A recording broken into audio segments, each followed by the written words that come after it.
Fragrance, before we start, is it possible to introduce yourself so my panel would know you? Yes, I apologize. I was just leaving another recording session, so that's why it took me a minute to get in here. But I'm Fragrance, and I am the tech team chair for the Buffalo Kwanzaa Committee. I'm also the acting treasurer and corresponding and recording secretary. So I do quite a bit of things on the Buffalo Kwanzaa Committee. You can't really see me, can you? There I am. So I'm just in the car about to leave the recording session. We've been recording all day. But that's who I am, and I'm glad to be of assistance to you. I'm excited about collaborating with Rochester Kwanzaa Coalition this year. So I'm happy to be a part of this here. I hear you. And what do you do for Juneteenth? I think you left something behind. I left probably a lot of things behind. I do a lot of things in the community. This is just one of them with Kwanzaa. Yes, I do work with Juneteenth as well. I've been recruited for their tech team now that they've seen me work on this one. But I usually am working with the arts and culture stage for Juneteenth. And I also help out with the edutainment stage over there at Juneteenth. And I worked with Mama Crystal Austin Seymour when she was doing the Marcus Garvey tent and the Marcus Garvey Back to School Readiness Program. So we did run that in February at the Juneteenth headquarters this year in February. So I do those things and a lot of other things in the community. But me, myself, I am a musical artist and my stage name is Fragrance of Yah. So I have 5 albums that I've produced and I have 6 singles that have been released as well. And I have a community project called Creating Legacies Showcase and Workshop Series. And that's when I collaborate with all of the organizations to do art projects and programs that involve intragenerational workshops. Thank you, Fragrance. Now I'm going to introduce my panel to you. So we're going to start with our mother, Karen, who's right up there with ladies first. So Karen, you can introduce yourself, talk about your links to Buffalo, and then, you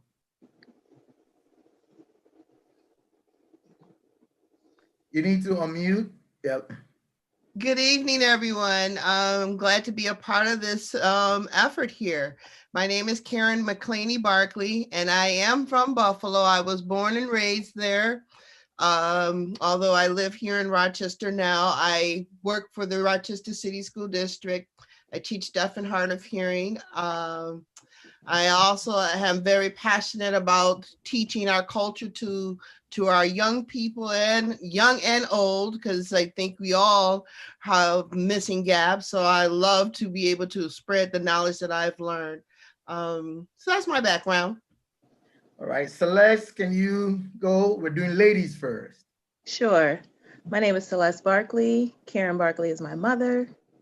So I am an employee at L3 Harris. However, I do several things within the community, one of which is working with children in a Rites of Passage program through North Star Rites of Passage, as well as helping my mother facilitate a Saturday school as well. And I also homeschool my son. Good job. So now we go to the man. So Dilbert, since you have all the gray hair, you can introduce yourself. Unmute. Yes, Yeah. sir. The gray hair shows wisdom, my brother. How you doing? Right. Hello, everyone. My name is Dilbert Richardson, and I'm so grateful that my brother reached out to me. I'm here in Seattle, Washington, and I guess as an introduction, I call myself an ethnomuseumologist. Ethnomuseumologist is a made-up term, right? That's what we can do in America, right? We can take parts of a word and expand it. So if you think about the word ethno, it talks about ethnicity or ethnic. It speaks to culture. We know what the word museum means, and ology means the study of. So what I do, I take a Eurocentric paradigm of museum, and what I do is I teach American history through an Afrocentric paradigm. What does that look like? I have an internationally recognized and nationally recognized traveling museum. It's broken up into 4 sections. The first section is called Mother Africa. Second section is called American Chattel Slavery. Third section is called Jim Crow. I don't teach civil rights. I teach Jim Crow. And the fourth section is about a 40-foot presentation of everyday items that people that look like me, African Americans, have invented. So it's a multi-sensory pedagogy. What does that mean? It's 90% hands-on. I believe that majority of our children learn faster and even healthier kinesthetically. So in every one of my individual vignettes, there's authentic artifacts that children can touch, feel, and engage with. I have real slave shackles. I have branding irons. I have a real Ku Klux Klan robe, because I think it's important that our children get history through the lens of the oppressed, because there's a rich story when we tell our own story. So some people ask why I call my museum American history. Well, I operate from a belief when we call it Black history. Some people may think the history doesn't pertain to them. When we call it African American history, some may say, guess what? I don't have nothing to do with that history. We call it American history. I get a chance to see myself in the story. So the reason why I start with Mother Africa, because they are determined to tell our history from the enslavement period forward. I'm not going to allow that. So I start with Mother Africa to set up a healthy foundation, identity development, and self-actualization. So I teach STEM, science, technology, engineering, and math, coming out of Africa. And my primary audience is pre-K to 12th grade. And so I'm extremely excited to be on this Zoom with you guys, because the work that we are all doing is so important, because our ancestors are really counting us to tell their story. All right, thank you. Kevin, you have the floor. If I may have permission from the elders to speak. Yep. Okay, I forward. My name is Kevin White, and I am originally from Philadelphia, Pennsylvania. I've been in Rochester for the last 3 years, and my work coming out of Philadelphia was in education, came to Rochester, and then began to work in housing, public housing.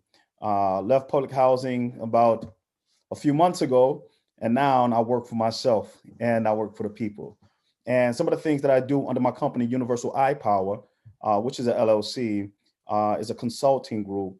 And from the children, I do a lot of my work is with children, with boys and men, especially our boys and our men, as it pertains to rites, rituals as well. So it's good to hear the mama speak about the things that she is doing with the young people in terms of the rights here in Rochester. And it's good to hear, the elders speak as well about what they have going on, as it is all connected. So I'm glad to be here. I'm a poet, spoken word artist, playwright, and I'm just ready, man. I'm ready to be in a community with people who look and sound and talk like me. So, yeah. Well, I guess Kevin left a few things out. Can you speak about the trainings you do, with the Harambe and your book and everything? I guess you left it all out. Brother. School and all that. Yeah, man. So I am also an author. Coming from Philadelphia, I was the chief operating officer over an African-centered charter school, the first one, which is Harambe Charter School, and then which is a K-8 school. So it's a K-8, and then I went and was the cultural infusion specialist for one of the African-centered high schools, also in Philadelphia. So a lot of my work is in communities with the Afrocentric community, right? And so in terms of this, what it is and what it means to be coming back or remembering ourselves as Africans here in the diaspora. So as a part of that journey, I began to write books. I have 4 sons and a daughter. And so I began to write books that reflect the faces, names, and situations of our boys on a day-to-day basis. And so some of the books, you could, from Brilliant Bobby, which is a 50-book series that I just started not too long ago, about 2 years ago. I have 2 books published, 5 books written, and with the coming of the new year to write 5 more books for this coming new year so the whole first series will be put forward. It will be out and published this coming year.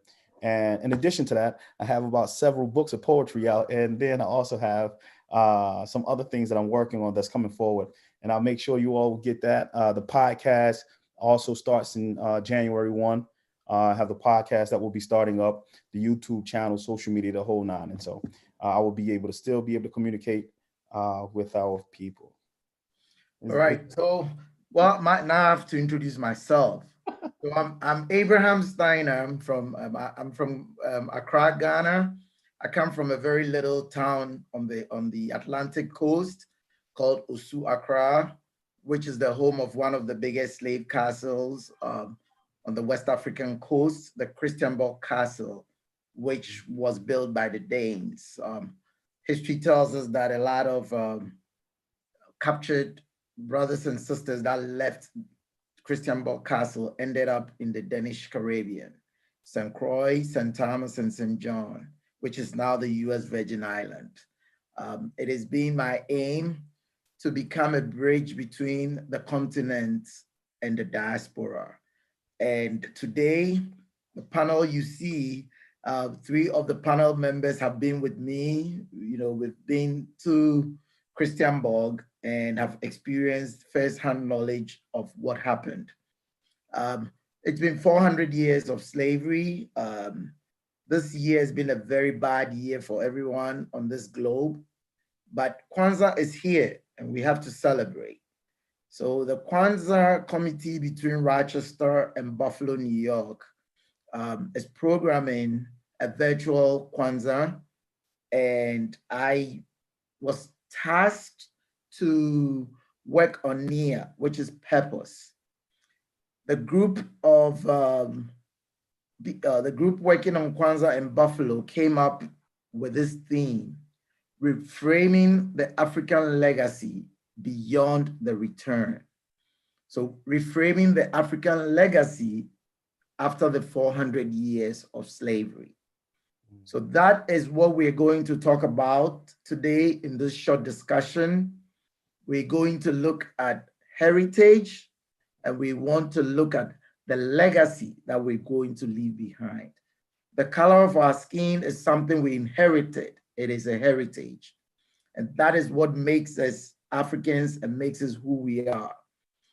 Some people came before us, did a lot of work in this Niagara region. W.B. Du Bois is one of the main persons. And 3 of you on this screen have been to the W.B. Du Bois Center for Pan-African Research with myself in Accra, Ghana. As a matter of fact, my friendship with Dilbert started from the W.B. Du Bois Pan-African Research Center. And I think it was a work of the spirits that connected the 2 of us. So this panel is here to help delve into what is going on the motherland and the work that we're trying to do in the diaspora to connect us to go beyond the 400 years of slavery. On this note, I'm going to open the panel for a quick discussion. Dilbert, like I just said, we met at the W.B. Du Bois Center in Accra. Behind you on the screen is the Christiansborg Castle. Celeste, there you stand right in there.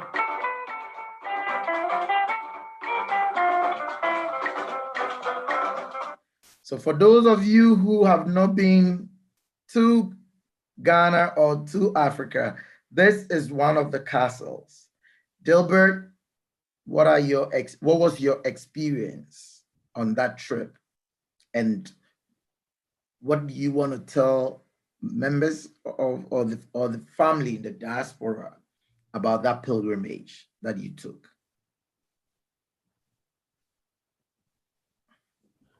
Thank you, my brother. I want to make this quick because it was quite the experience. So, the creator created a situation for us to meet. And so when we met, that was actually my 3rd trip to the continent.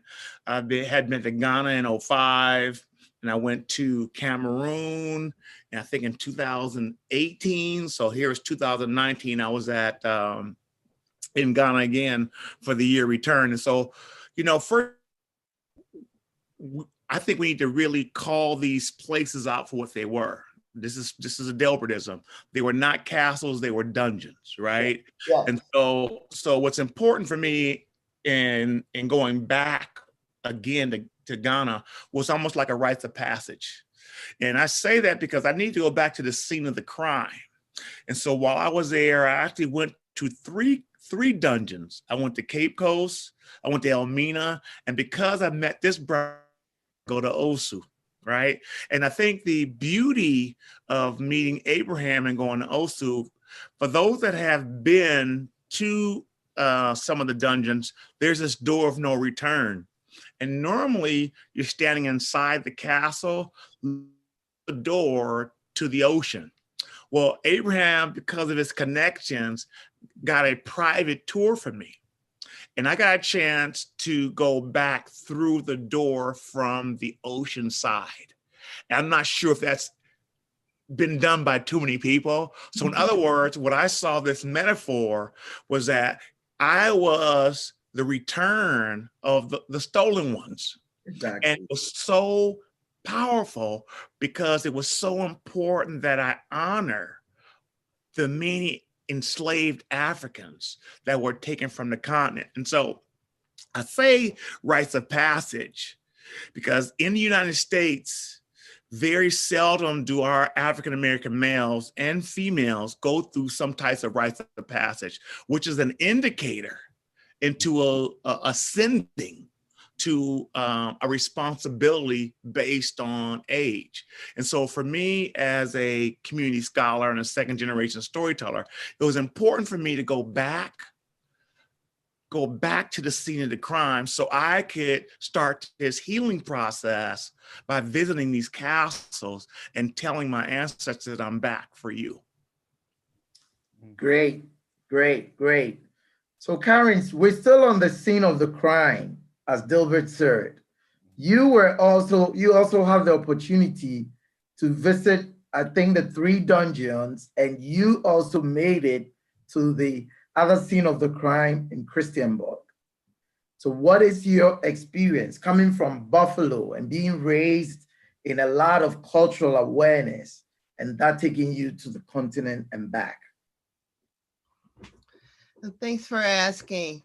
And I want to thank you again publicly for taking me with you to Ghana and giving me a very personal and an intimate experience of the African culture on the continent. Coming from Buffalo, Buffalo is a very rich cultural community. With respect to understanding our heritage, and they do a very awesome job of keeping it alive. So as I was exposed to different events in Buffalo, one of the things as a child I always said, I want to go back to the continent, and I made it my mission. So I was blessed to be able to go not once but twice. So my first trip was to Egypt, and I did a 2-week study tour there. My second trip was with you to Ghana, and that was even more enlightening and just an enriching, empowering experience for me. Having gone to the dungeons was something that I always wanted to experience. I wanted to know what my ancestors experienced. I wanted to understand what the narrative was that we are taught in school and compare it to what the reality was on the continent. And having had that experience of touring those dungeons was so emotional, so gut-wrenching, because in that experience, I heard the other side, what the story was from the other side, the African perspective, and just understanding that the Portuguese had come and had deceptive practices to take over the land, to deceive the leaders of the land at that point in time, which was how they took over. Understanding the depths of their treachery, so to speak, and how all of that occurred was just overwhelming. Having at one of the dungeons, and I'm not sure if it was Christiansburg, but we went to one of it may have been Armenia, where we toured one of the rooms in which those Africans who rebelled against being enslaved were placed into a room and left there until there was no life, no sounds of life coming out. So the only way that they came out of that room was as a corpse. So those are stories that we don't know. And we're not teaching that perspective in school. So like my brother said, being able to see the door of no return, but then one of the rich experience you had for us while we were there was a ceremonial coming back. So we did poured libations at the ocean, the shoreline, and then ceremoniously we all walked back through that door of no return. So that was such a beautiful experience because I felt the weight of all my ancestors, that I was bringing them back home. And that was just so beautiful. I know I got very emotional at that point when we went back up the spiral stairs in which our ancestors came down to board that ship and to be scattered all over. Very powerful experience, Abraham, very powerful and very rich. Unlike what we would get here from any book that we're used to instruct students on African culture. Thank you, Karen. So still going about the trip or the pilgrimage. Celeste, just speak after your mother. All right. Yeah, to just piggyback off of everything that she said, it was a truly transformative experience, And, when I think about just the contrast of this white, pristine fortress and the way in which our ancestors were kept and held and tortured and families separated, women and children abused, and all these other things that our ancestors endured and survived. It was truly a remarkable experience being on the other side of that door, I think that I just think about that 1 by 1 foot window, and when they closed the door on us, and we were able to experience that darkness, to think about how people endured that for months before the ships came, so much so to the point where people went blind, being in darkness for that long. I mean, it was incredible, and a spiritual experience to be there. And again, like my mother, I'm truly appreciative and grateful to you for that experience. Good. It has truly changed the trajectory of my life. Yes. All right. Yep. Now we're on to Brother Kevin. And just to say a little bit how I met Kevin.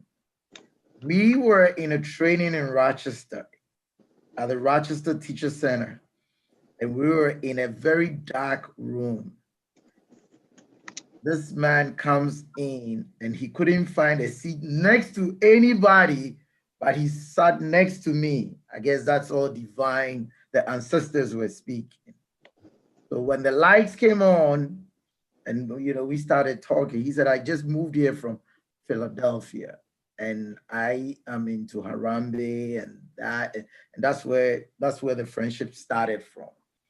So Kevin, with all you have heard and all the work we're all doing to raise consciousness about people who are working, teaching children of African descent, what would you say, looking at Kwanzaa and looking at the tenet of Nia, purpose, what do you think? Just speak on your thoughts about the tenet of purpose when it comes to the celebration of Kwanzaa? Oh, bless. Well, first and foremost, going off of Nia being purpose, I don't think, I believe that we should all be able to understand our purpose better once we get into who we are, right? So if an individual has a purpose, he or she knows their purpose based on knowing themselves. And out of knowing oneself comes purpose, right? So by knowing who you are, what you are, when and where and why you are, then you will understand the skill sets that you possess, the gifts and talents that you possess. And it's those gifts, skills, and talents that are managed properly in order to be able to produce something for the whole. And then that becomes the physical manifestation of the purpose that we all carry with us. And so, for example, I know myself enough to know that I deal with word, and a lot of my work and the healing work is my speech, right? So knowing that, I am then able to manage it when I get into whatever art or craft that I deal with, that at the end of it is going to be a production that comes out within my speech. And so I think that by knowing and understanding what purpose is, or understanding who you are, that will be able to attack purpose in such a way that is connecting each and everybody at the table, or in the community or in the village. So I think it's imperative. Okay. All right. So now moving forward, we're talking about reframing the African legacy and going beyond the return. So now we have been here for 400 years. We're moving forward. Like we said, W.B. Du Bois, Frederick Douglass, and a few other of the ancestors have done some work in this Niagara region, right? So what do we think will be a very good avenue, or what are you doing yourself in that community to help leave a legacy behind? At one time, I was in a lecture and someone tried to explain heritage and legacy, and they used an example of someone running in a race. Whatever you inherit when you get that baton, that's the heritage. But how fast you run to pass on the baton to the next person is what leaves the legacy behind. If you run very fast, you're going to help the group to win, even though you inherited the baton at a very late time. So I'm going to go straight back to you, Dilbert. What do you think, or what are some of the work that you're doing to help pass the baton on to our next generation? You got, yeah. Yeah, so thank you, brother. The passing of the baton. And thank you, brother Kevin and Celeste. And oh, I didn't know that was your mom. That's powerful. Oh my God, that's generational. So that's exactly what this is all about. It's about each one teach one. And so, like I said, my primary purpose is to share information in a way to create this certain level of curiosity that will lead to this desire for critical inquiry. And critical inquiry basically means it's up to each individual to start doing that research to learn more. And brother Kevin, you are so right. On that journey of self-discovery, you're going to find out some information that's really going to align with the purpose the Creator has in your life. And so this whole notion of need and purpose, I just feel like if you know more, you do more. And I'm responsible, man. One of the biggest challenges for me, and this is Delbert's challenge, is just there's quite a few people that know as much as I do and may know more, but they're choosing not to pass that on to the next generation. And we have a responsibility. The work I do is not about me. Yep. It's about those that have come before me and the ones that are unborn. So I just, to my dying breath, I will be telling our story. All right. Good job, Dilbert. All right, Karen, I know you came back from Egypt and you started some project, some work with children in the Rochester City School District. Yes, I did. Do you want to speak a little bit about that and what you think about this heritage and legacy? Well, good. I'm laughing because I want to piggyback on what my brother Delbert just said, because I'm la la la la la la la la. That's who I've been since I've returned. So as much as I am able and as much as anyone is willing to listen, I am sharing the knowledge that I learned. So yes, I did travel to Egypt. And I'm going to name drop. I traveled with Brother Anthony Broader. And he, if you don't know, is slated to be the first African-American to spearhead the excavation and renovation of not one, but 2 temples in Egypt. And so he's a very well-versed author on the topic. And so the 2 weeks that I spent with him was just transformative for me. I gained so much knowledge of African ancestral heritage just in that 2 weeks, and still it was not enough time to learn all that there was and see all that there was to see in that region. We traveled up and down the Nile, close to Sudan in that 2-week span. But after traveling back from Egypt, I had an opportunity through him to offer a community class. So it's always been my desire to share this knowledge with our youth. As an educator, I see firsthand how our kids are faring in our public school system. And to me, the lack of information, knowledge of who they are before slavery is in part the greatest issue that we are still dealing with in our communities today. Our kids don't know who they are and themselves. So through this program, which was called Cultural Imperative Program, the CIP, I taught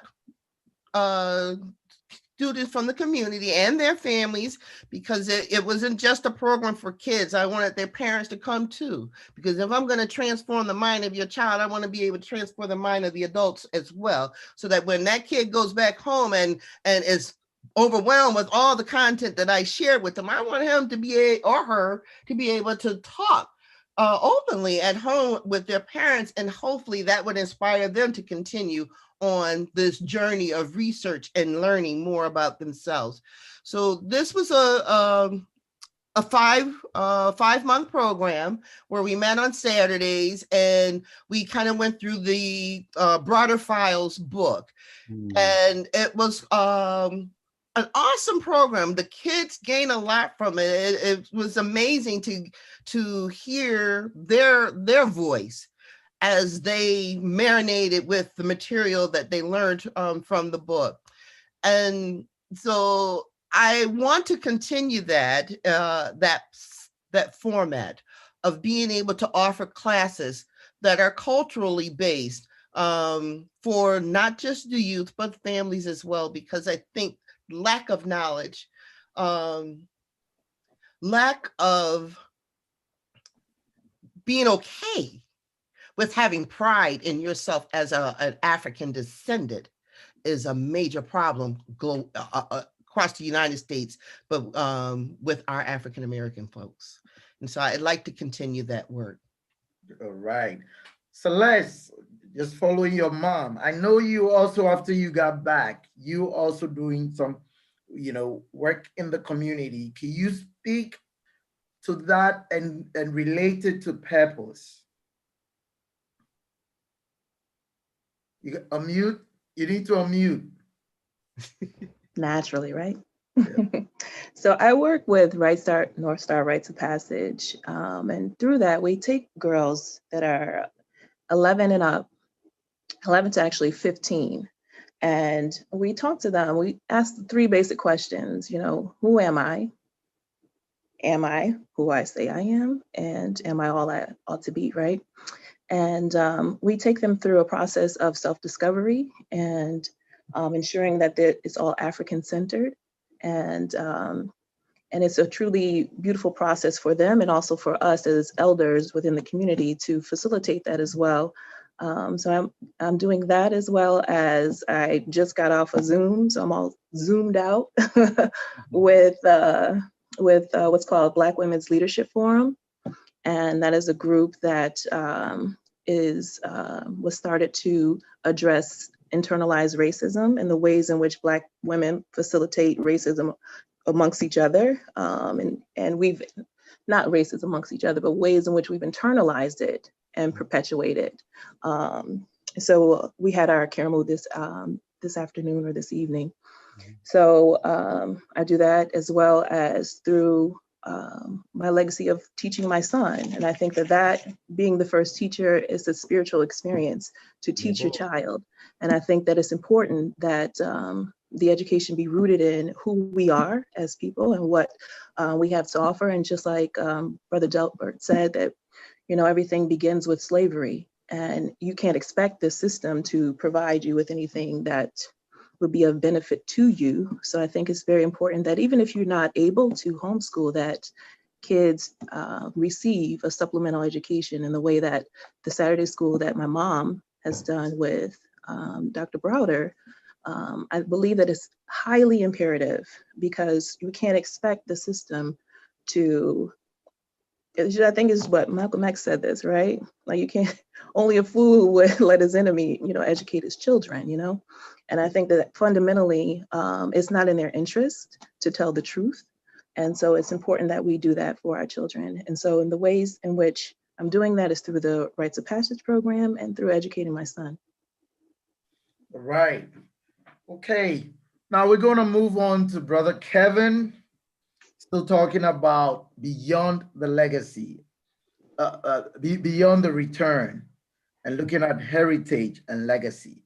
I know, Kevin, you came to Rochester a couple of years ago to work with what we call the Freedom School in Rochester. The Freedom School was serving overage, undercredit high school kids, or kids that we felt the system felt they have to be in alternative education. Speaking on the work you did with the Freedom School and relating it to PEP and talking about some of the gains that we got out of it, can you speak to that? Yeah, so I actually want to start, and give thanks for the like that was shared so far. Well, the journey started before that. And so my position as a national trainer for the Children's Defense Fund out of Washington, D.C., allowed me to be able to travel to different states and cities in order to work alongside their directors, their site coordinators, and their college students and their children, the participants, students, the scholars, if you will. And in that work, what was unique about Rochester was that everything that you mentioned was not is not a part of that was the addition that Rochester brought to the table, right? And so Freedom School's motto is to the whole thing is set in the children a desire to want to read, right? So the program is a 6-week program, reading program, that we go around training these college interns to do. And so what happened here in Rochester was unique, and it was special in that they also had a form of economics that went into it, right? And so the Freedom Schools here were teaching the young people the economic component in it, which prior to Rochester was not a main ingredient in the Freedom School model. Once it came to Rochester, then Freedom School and then the school district here begin to notice, well, these young people are excelling in Freedom Schools because of the environment, right? And so the environment was filled with life, love, and laughter, right? And education was the base of all of that, life, love, and laughter. And so those individuals who were being successful in Freedom School turned around was being successful in school. And so the school district they were working to figure out why that was. And so certain individuals then came to the freedom schools to take a look at it to see what was going on or what was different in terms of their teaching styles, their methodologies. Once they picked it up, and then they formed a relationship to do exactly what you said. And so the work, the legacy in that work is that I started out as a participant in Philadelphia myself. So I went from a kid to a high school student to a college student, and then a trainer, and then a trainer who trained trainers to train children across the, across the country. And so in that was my legacy, and then was my service. So the service or the legacy was in a service, right? And so the same way I help to serve people, that service will speak to a people that I will never know, that will come along, that will speak about a person who they know one day served when they did not know him or her. And then that's how it continue, right? And so this type of service is what the work that I do in addition to raising my sons, right? So just like the Queen said, one of the most important things I think which we have to get back to is the family first. Sometimes I think we put so much of ourselves in our work and community building and nation building, and sometimes our families are in pieces. And so what do I mean by that? I mean that it probably was more people marching on the streets for the right to live, and something was going on back at their homes, right? And so it is my journey and our teachings of my teachers that we make sure that our house is on foundation that is stable and sound in such a way that when somebody walk past the house, based on what's going on, they will begin to understand or see that, oh, this is a solid foundation. And as that house on the block, I am then, as the elder said earlier, I am then responsible, not only as an artist, but as a community member, to see to it that all the boys, Black boys in that area are good, right? And so how do I do that? I use my sons to do it. My son, I have a 7-year-old son, and I have an 11-year-old son. And I started with my 11-year-old son when he was 7. I started and I crafted this concept around a rites of entry. And so a rites of entry process is to bring the brothers together and getting them acclimated for a rites of passage. So we start rites of entry at the age of 7. And so my son's at 7 goes through what is considered a rites of passage, only to get to 13 and then go forward. And so I take around when my son, my 11-year-old, his name is Adeoba. So keep saying my son. My son, Ade, when he was 7, I took the friends he had and I brought them all together. And out of the friends that he had, 1, 2, 3, there's about 5 of the brothers who all went through. And it was my goal to create something that I didn't have. And so from Ade turning 7 until he turned 8, every weekend for 2 hours on Saturday and Sunday, I had him with me. Unless it was a fire or a thunderstorm, I don't know, right? That the boys weren't with me. Their mothers and their fathers agreed, and what it did and what we begin to realize is that it built the community, because now these young people around their fathers were calling me father, and around their mothers interacting with me, around my sons, my wife, and us, it was an extended family. And so the boys are brothers. As a matter of fact, one of the young brothers, and this was Ade when he was 7. So Ade just turned 11. His brothers just turned 11 and 10. And so they just had a Zoom call. One of the brothers is actually writing a book, who I am helping him to produce his first book come to the beginning of next year. And so Sekou, who was 7, who was 3 at the time that Ade was 7, he was with us. He was my 3-year-old. He didn't want to be without the boys. And so he learned or took in or soaked up everything they were learning when he was 3. Now he's 7 going through the process. And so I have him, and because of COVID and we're in this new space, I have a family friend who I took their son. I said, give him to me. He has to come. And so they will, gave their son over. And so every weekend, since Sekou, June 19th is his birthday, since he turned 7, I have had the boys with me, Genesee Valley Park, and I do my classes in Ontario, wherever I can get to some space. I go out in nature, and we have our courses, we have our class. And so the legacy is in building these young brothers up. And I was having a conversation with my wife in short, and I told my wife, and I was looking at my son, and he was interacting around the house. I said, I am okay, because I feel like my 11-year-old could take my place now. Yeah. And so what that means simply is that even during a course, so my 11-year-old, he's the assistant teacher right now in my course. So my 11-year-old is now the teacher for the 7 and 8-year-old kids in the class. And so each course, they go through a whole year. Coming 2021, the course will be every quarter.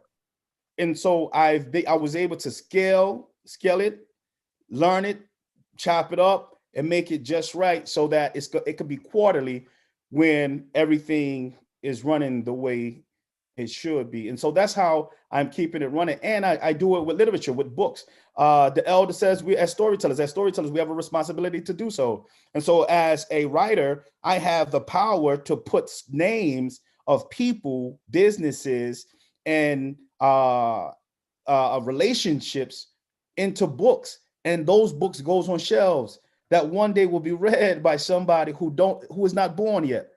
And because they will come here and one day they will read this literature, they will know of an Abraham who is not Abraham, but who comes from Ghana. You know what I'm saying? They will understand that it is in the literature that we have to keep telling our stories. And so that's why writing and reading are so crucial to not only my development, but those around me. And that is the legacy and how I'll keep it. Thank you. I think we're almost running out of time. So I'm going to play a quick intercession music for 2 minutes or a minute, and then we can wrap it up. All right. So this is from the Ghana group that is here in Rochester.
Right.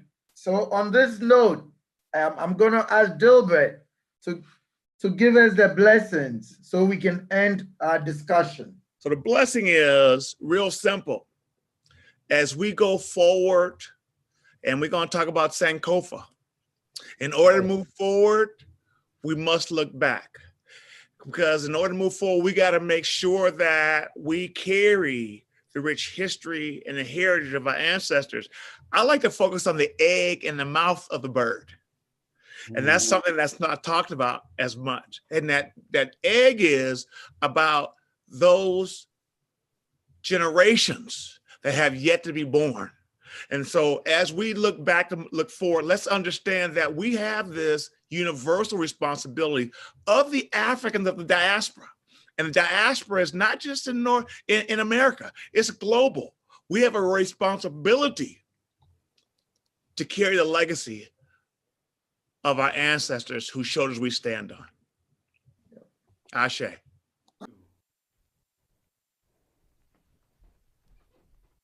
Happy Kwanzaa, duh. Avaragani, happy Kwanzaa. I'm Aaliyah. I'm the youth chair for Buffalo Kwanzaa, and I'm also on the tech team.